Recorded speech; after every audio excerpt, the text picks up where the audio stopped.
What's going on, everybody? Today I want to be working on my 2014 BMW X5.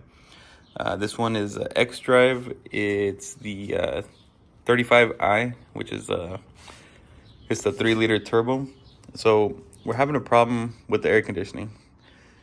So the AC works fine on the driver's side. Passenger side works okay on the front. So the front driver's side works good. Passenger side on the front works okay. There's like a 10-degree difference. And then on the rear driver's side works just as well as the front driver's side, but the rear passenger side comes out like the heater, like it's coming out like straight heat. So I already checked the air conditioning, the AC system, that's fine, has the right amount of refrigerant in there, but we're still having an issue with it blowing out heat out of the rear vents. So this one and this one blowing out perfectly fine. This side over here is so-so, it's okay. When I had it running, I was noticing about a 10-degree difference from this side to that side, and we only have these two controls. We have nothing for the rear, so whatever this is, so this side controls just this and the rear on this side, and then this one is just this side and this rear side. So 10-degree difference between these two. And then back here we have these two. This one right here is blown out perfectly fine, nice and cold. This one is like the damn heater. So I did some research, and a lot of people talk about this being the heater control valve. Ooh. So like I said, I already checked the AC system, checked the pressures, and everything's fine. And everything else leads me to the heater control valve. I've never actually seen this symptom and then this issue, like this issue with this car, with any of these cars, but everything that I've researched leads me to that. The heater control valve is right there. It's a little bit hard to see where that connector right there, and those two little circular pieces, that's the heater control valve. So here I got the new one. This is what it looks like. So in your car it might look a little bit different. It's still going to be kind of the same, except where your hoses go onto might be a little bit different. When I ordered this, it showed like 3 different configurations. So mine has 1 hose coming in from like the firewall, and then 2 from the engine side. So this is what it is on mine. You're just gonna have to make sure that you figure out which way your hoses go before you order it. Also, I ordered this on Amazon. Let's see, that's what the part number is. Hopefully it works. I mean, it was $35 compared to like 110 from AutoZone and O'Reilly's, and beyond there it just goes up. Okay, so I want to hopefully try and not mess with too much on the car. I should take this and this off, and then probably this other hose down here off, but I don't know. I'm pretty sure I can lift it up. It's pretty easy to lift up. It's just the hoses, getting to the hose clamps is probably going to be not that easy. So let's figure out how we can get to this without taking all this apart. Okay, so I can see 2 hose clamps. First, you can see if I can zoom in on it. Maybe I can't. So I can see that one right there, and then this one right here. The other one's gonna be right below it, and then we can see the connector.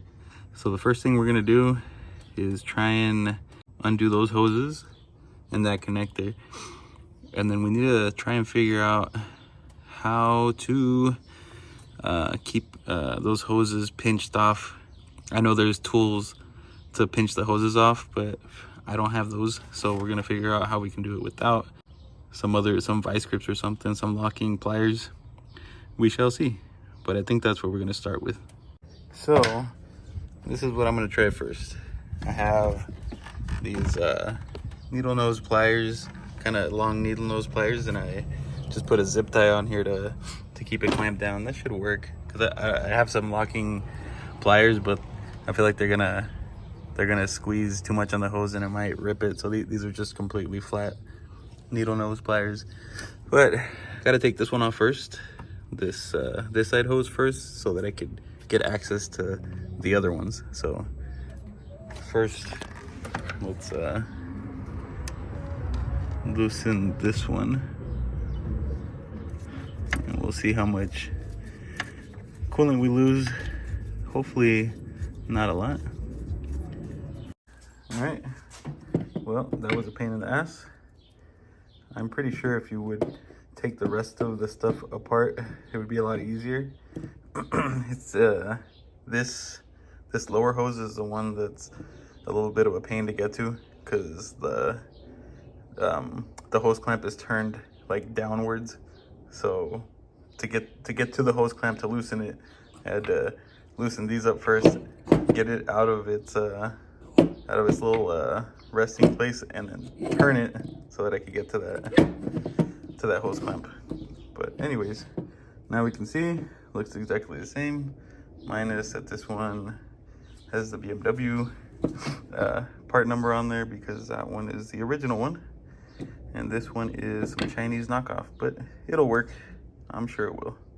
And if it doesn't, I'll be a little sad, but we're gonna try it out anyways. So let's show you guys kind of how I did this. Basically, it goes into the car like this. These two top hoses are pretty easy to get to, the connector as well. You just pinch the little tab and lift up. It comes off fairly easy, at least on this car it did. And it goes mounted on these two pieces right here. So once I got those two hoses taken off, I just let it leak. I didn't even care. Like this one is pinched off, the other two I didn't really care about. But I got those two hoses off. Then once I got those off, I was able to twist it. I twisted it this way. I was able to get to this bottom hose, and then it came out right through here. So it's pretty easy, not too bad. It's just there's not a lot of space.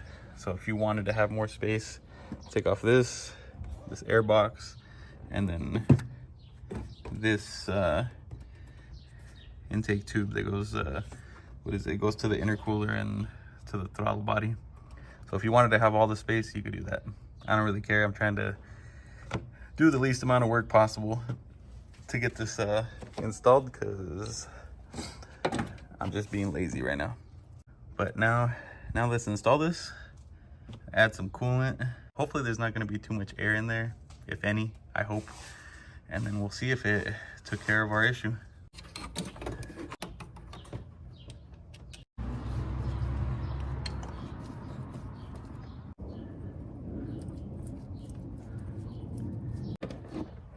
Oh my goodness. Oh. Okay. Ta-da. Oh my gosh. Okay, I'm kind of exaggerating it. It wasn't that bad.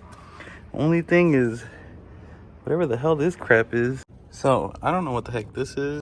It looks like the hood latch cables, but whatever the hell is on the outside of it, looks like it melted and it feels like silicone. I still got it on my arms, but I used brake cleaner on whatever I could, whatever I ended up touching. But since I had my arm right here, I got it on my arm.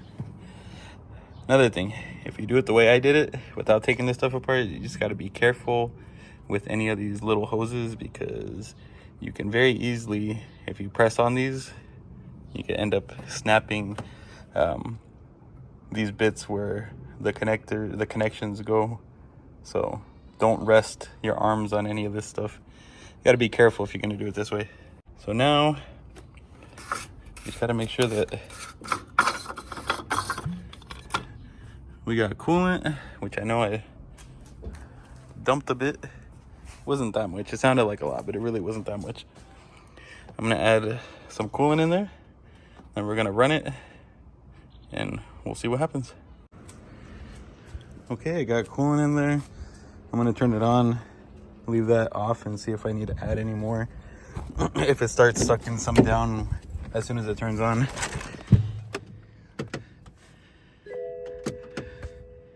Oh, I probably need the key. Okay, now with the key.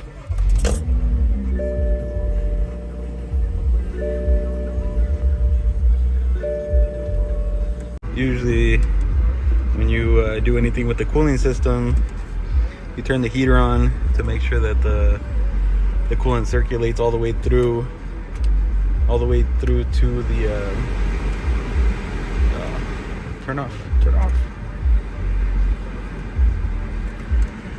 So that the coolant circulates through the heater core. And being that we replaced the heater control valve, probably a good idea to have the heater on to start off.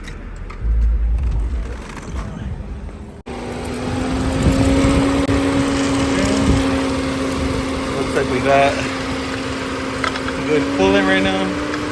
So I'm gonna close this. Let it do its thing right now. Let it warm up. And hopefully we got no leaks.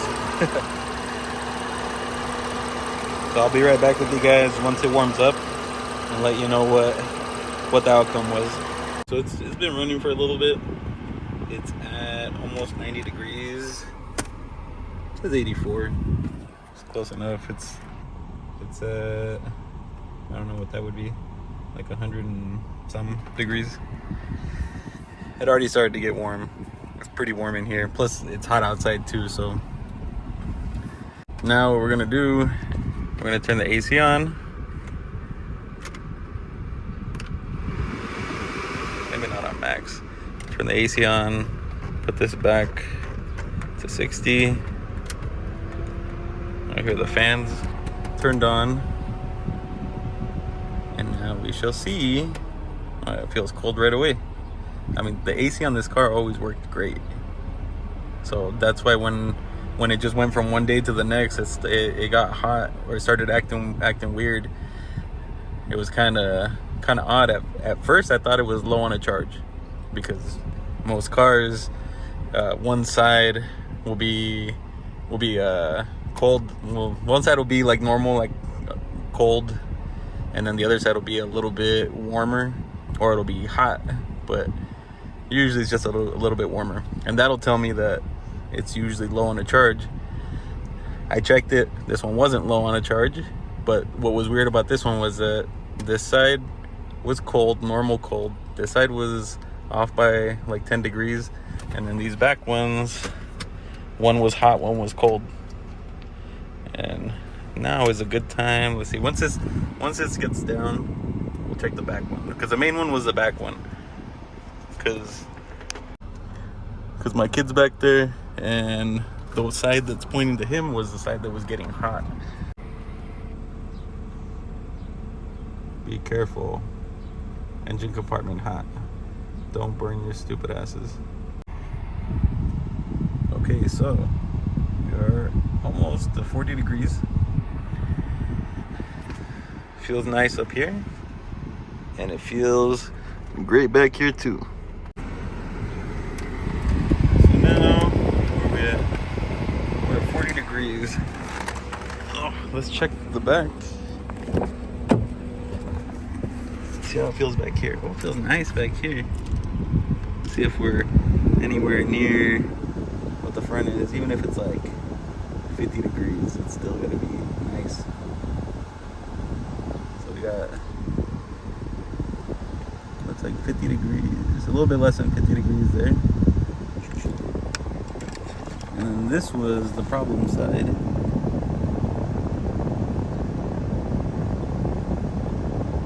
Looks like the same, 50 degrees. It feels nice back here though. It doesn't feel bad. 50 degrees versus 40 degrees, it still feels pretty nice. Which there is going to be a difference between the front and the rear because this doesn't have rear AC. What we're feeling from back here is just a vent connected from up there that goes under here and blows out this way. So obviously there's going to be some temperature drop from there to here. If we had rear AC, then it would be a different story. So this heater control valve replacement worked on this car. I'm sure it'll be a similar issue on a lot of other BMWs because I have never seen this on any other car. Like maybe on some European cars this is how they do it, because I've never seen a heater control valve cause an issue like this. But in this situation, because this one only has those two controls, that's what my symptoms were and what ended up fixing it. I'm not 100% sure if you have those controls, and I know some of them have rear controls over here. I don't know what your symptoms might be, but that would be something to be looking into, that heater control valve. So this was another successful repair. I'm going to be trying to post other videos of like all the cars that I work on. Like I got this Honda Accord that I'm going to be working on next, and I know it's not the Z like most of you guys come here to watch the Z, but I usually have a lot of other cars to work on. I don't post them because, you know, it's just like regular repairs. It's not anything what I would consider anything interesting. I'm gonna try and post what I can, because sometimes I just want to get done with it, like hurry up and do it and get done with it. And recording all the stuff sometimes takes forever. So I'm gonna attempt to make videos on everything that I work on, because usually during the week I end up having, you know, a few cars, like 4 or 5 cars that I end up doing some work on. But anyways, guys, that's gonna be it for this one, and we'll see you on the next one. Peace.